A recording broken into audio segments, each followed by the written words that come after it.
దేవుని బిడ్డ, నీవు నీ కుటుంబంలో నీ పరిసరాలలో దేవుణ్ణి ఎరిగిన బిడ్డవైతే నీవు అనేకులకు మేలుకరముగా దేవుడు నిన్ను మార్చడానికి దేవుడు సిద్ధంగా ఉన్నాడు. నీ లైఫ్ని, నీ బ్రతుకుని అనేకులకు ఒక బ్లెస్సింగ్గా చేయడానికి దేవుడు సిద్ధంగా ఉన్నాడు. ఈ లోకంలో సెల్ఫిష్ నేచర్లో మనం ఉన్నంత కాలము మన బ్రతుకు, మన జీవితం అంతా కూడా ఏమవుతుందంటే ఇతరులకు ఉపయోగకరంగా ఉండదు.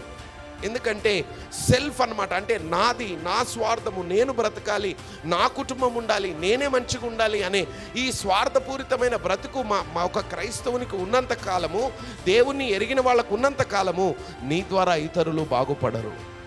నీ ద్వారా ఇతరులు ఎప్పుడు బాగుపడతారు, లేకపోతే నీ ద్వారా ఇతరులకు ఎప్పుడు ఆశీర్వాదం వస్తుందంటే నువ్వు దేవుని ప్రేమను నువ్వు పొందుకొని అనుభవించి ఇతరులకు నువ్వు ఎప్పుడైతే ప్రకటిస్తావో, ఇతరులకు నువ్వు ఎప్పుడైతే మాట్లాడతావో, ఇతరులకు నువ్వు ఎప్పుడైతే ఆ ప్రేమను గురించి వెల్లడిపరుస్తావో, దేవుని యొక్క సన్నిధి నీ ద్వారా యేసు నామములో వెలిగించబడునుగాక.